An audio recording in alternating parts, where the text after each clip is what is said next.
You know what's wild? Everyone thinks of Japan as this peaceful place. Temples, cherry blossoms, all that. Serene stuff.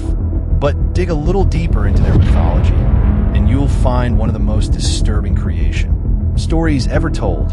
We're talking about a goddess who literally burns to death giving birth, becomes a rotting corpse, and then swears to kill 1,000 people every single day.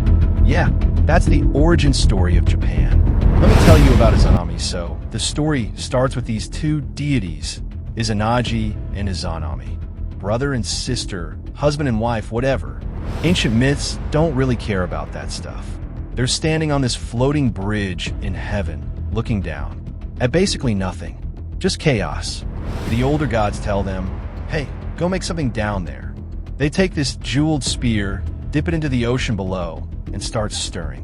When they lift it up, drops of salt water fall off and harden into the first island on Agoro. That's where they descend. That's where everything begins. And here's where it gets interesting. They realize they have bodies. They notice they're different. They figure out sex. They create the marriage ritual. And from their union, the Japanese islands themselves are born. Not metaphorically, literally. Izanami gives birth to land masses. She births mountains, rivers, forests, wind. She's creating an entire world with her body. Think about that for a second. Every tree, every stream, every piece of rock in Japan, according to this myth, it all came from her. She wasn't just a mother goddess sitting on a cloud blessing things. She was creation itself, raw and physical and real. For a while, everything's perfect. They're building paradise together, but then comes Kagetsuchi, the god of fire. Izanami gets pregnant with him, and this time it's different. This time, creation turns on her. As she's giving birth, fire erupts from inside her body. She's being burned alive from the inside out. Zeus is out here throwing lightning bolts for millennia. Odin's hanging around for ages. But Izanami? She dies in childbirth, in agony, in the most human way possible. Even as she's dying, even as her body's breaking down, more deities are being born from her blood, her vomit, her waste. Life keeps sprouting from her decay. That's a very Japanese concept, actually finding beauty and meaning in decomposition. Izanagi loses his mind. He's holding his dying wife, and then he does something unthinkable. He kills their son, takes his sword and cuts down Kagetsuchi, the fire god. That blade strikes, scatters pieces of fire across the land, and they become Japan's volcanoes.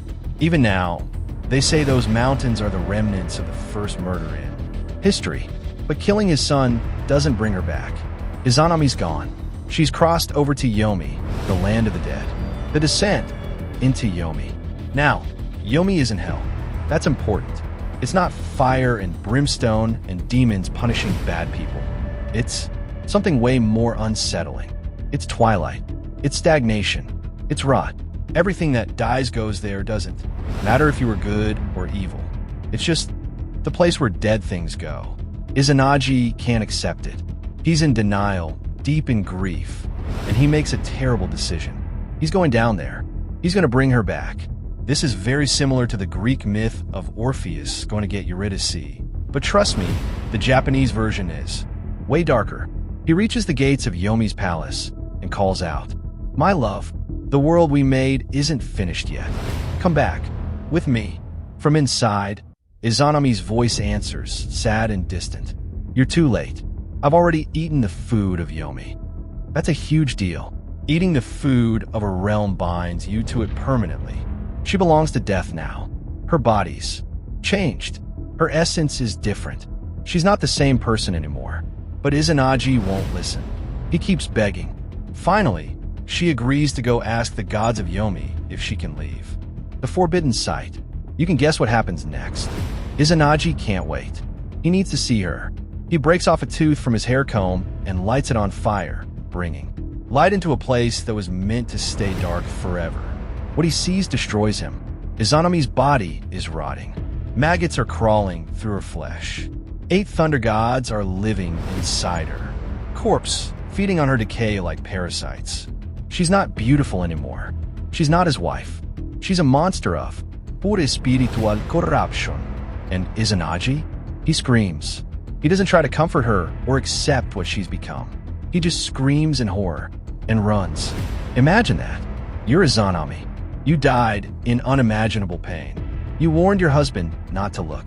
You gave him one chance to accept you as you are now. And he sees you and runs away in disgust. That's the moment everything breaks. Her love turns to pure hatred in an instant.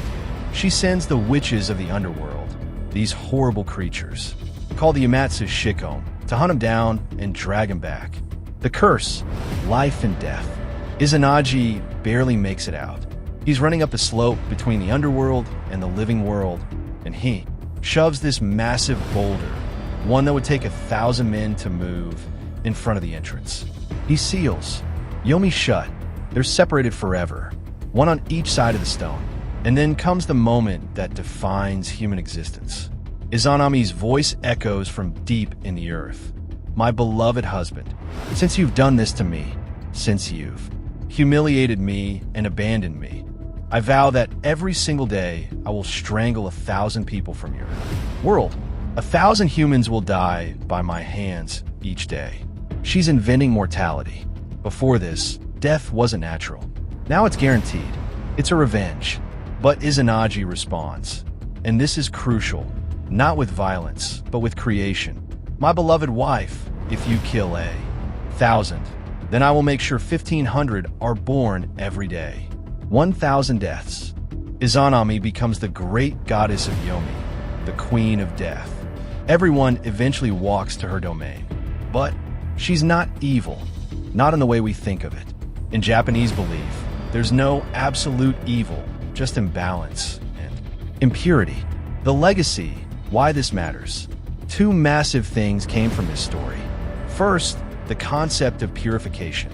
When Izanagi escaped from Yomi, he was covered in the filth of death. He washed himself in a river, and from that bath, the most important gods of Japan were born. Amaterasu the sun, goddess Susanoo the storm god. Light itself was born as a reaction to darkness. Even today, before you enter a Shinto shrine, you wash your hands and mouth. You're literally repeating what Izanagi did thousands of years ago in the myth. You're washing off spiritual impurity. Second, the beauty of impermanence. The Japanese love cherry blossoms not just because they're pretty, but because they fall. They die quickly. Everything ends. Izanami, the Lady of Yomi, ensures nothing lasts forever. And because we're all going to die, because we're all going to meet her in the darkness eventually, the sunlight of Amaterasu becomes precious. Life becomes valuable precisely because it's temporary. That's what makes this story so powerful. Izanami isn't a villain.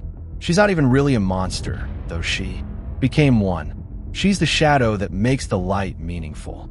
She's the goddess who gave everything, literally her body, her beauty, her life, to create Japan. And in return, she was betrayed by the person who loved her most. She's the mother who, even in death, even as a rotting corpse in the underworld, still shapes how the living experience every moment. So next time you see a cherry blossom fall, remember,